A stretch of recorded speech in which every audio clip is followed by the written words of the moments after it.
Hey everyone, Kenny Tony coming at you today. We got a quick video for you. So we have the LTR 450 sitting behind us, and we're going to get some of the parts put back on and get this thing a roller here in this video. So my plan is to basically give you a quick run around of what I've done today to get us to where we're at now. So let's flip this camera. So let's get this camera flipped around, and then we can get it rolling. So the LTR is sitting here pretty much good together. One of the biggest differences that we see right here in the project is the swing arm. So I've got the swing arm repowder coated, got the rear shock and everything installed on there. I was waiting on the linkage because as you see that little gap here, that's what I showed in my other video. I had to cut this down through here to cut that bolt, but I took it off of the other 474. So once that part comes in the mail, it's going to go back over here. One of the other things that I did have to take out of that quad over there is one of the hubs. So we got the hub out as well, and it's powder coated and looking good. It's the one off on that side over there. So we got the battery hooked up to it and everything. It starts over. Let me let you see that.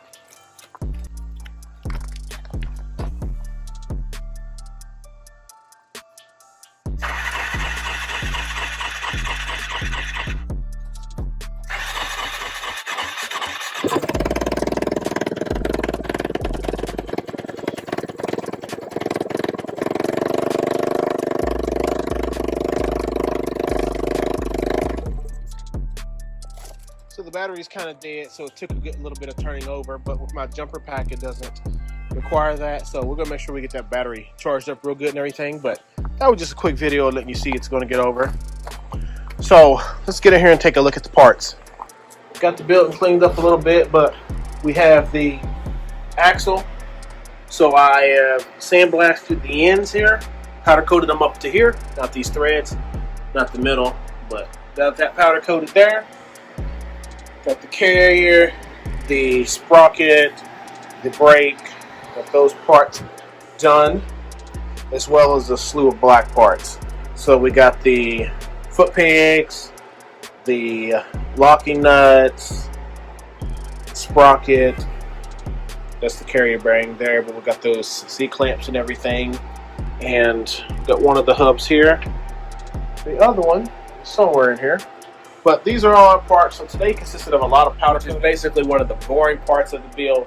But we did some powder coating today, a good bit of it, and we're going to just work on getting this back together. Oh man, look at it. All right, everyone, so we got the LTR sitting behind us. I am going to just let you peek at it here and there. But basically, today, I just went with working. I didn't really get a whole lot of footage. I didn't really think that it was kind of necessary for these parts. However, what we're going to do is flip the camera around, take a look, and I'm going to talk you through what I've gotten done today. And then, we're going to see what this thing will do.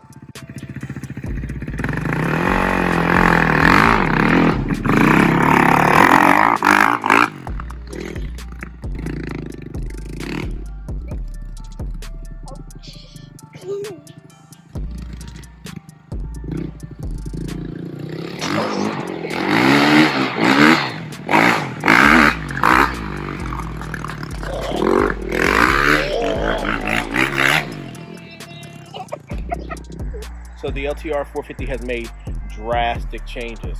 So this video basically is just going to show what we've gotten done since before.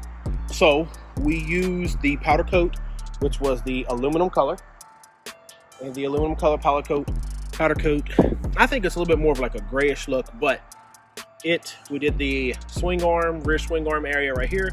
Looks really great. We got the airbox connected with the uni air filter. I think it's a uni.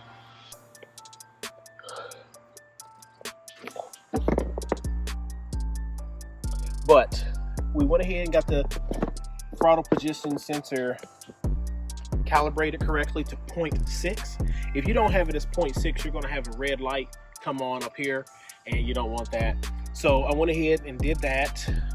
So that works good. One of the things that I do have to fix when I get it is I ordered new plugs. As you can see, this one has a broken wire. right there. So I'm going to put a new plug right there. The throttle position sensor was simple. You basically just had to tap into the yellow wire positive and the brown wire negative, and then just move it because it shimmies on the little screw until it was negative 6. So we have all that up there. Swing arm. Swing arm was painted as well. Well, powder coated as well. The linkage is the one that came from the other quad, like I told you. Carrier bearing was fine, no play in it. We did powder coat the sprocket holder and the bracket for the brake, as well as the brake disc bracket. All those have been sandblasted and powder coated. The axle was powder coated black. The end hubs were black as well. I didn't think it was necessarily to coat those because they're going to be black in here with these. So the chain came with it, as I stated. It didn't have minimal play in it. It was blue, so that's what we have there. The case saver we have on there, I went ahead and powder coated that red about 20 minutes ago, and the battery that came with it held charge. I used one of those, I think it's like a Genius One chargers, trickle charger. Put that on there and it charged up well, and it starts and turns it over. It doesn't have the cold cranking amps that some of these other ones have, but it starts just fine. So we'll go ahead and just turn the key on here.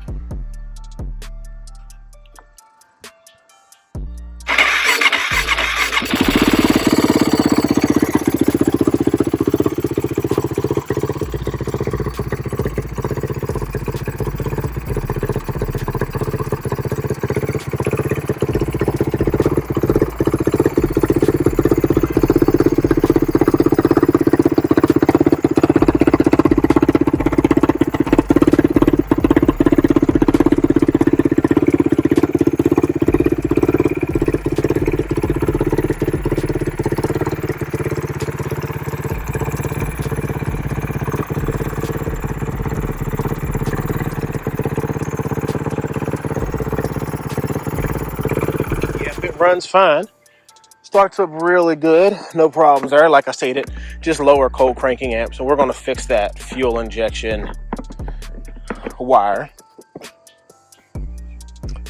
So overall today I also did put the clutch lever on. This is a clutch lever, well, the clutch cable off the other one. Went ahead and ran it through, so when you let out on the clutch about right here, it's wants to start moving, which is great. I did tighten down where the levers are going to be, as well as the thumb throttle. So in our next video, which I should get uploaded maybe tomorrow, for you to be 2 days or 3 days after this, I will get the brakes bled in the front, in the rear, get the brake calipers on the rear. The front brakes should be good. Over here on this side, I'm going to go ahead and put the foot lever back, which of course it needs to be. So I got to put all the brake stuff over here. Got to get the cable down there ran correctly. Got to put the bracketry on there. And that's it. Debating whether or not I'm going to take that heat shield off and re-powder coat it. But I might just leave it like it is. No really need for that. What I don't want to do is end up getting in here and breaking the daggone head bolts, or breaking the daggone bolts right there. Exhaust bolts are always a pain to try to get out. So, yeah. That's it. To put it in diagnosis mode, what I've just did was, once the red light came on, I just tapped into the red wire, which is here. I just stuffed the wire into that port right here. And then I just grounded it to that bolt right there.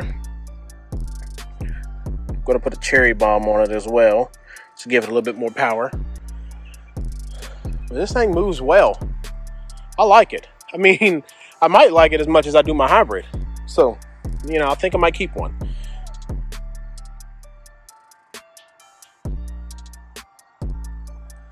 If you have any questions about the machine, let me know. I'll try my best to answer them. One of the things I did like is I put barely a little bit of gas in it, and then I drove it down the hill and it didn't run. And then I looked right here, I saw no fuel in there, and I was like, there's no fuel in it.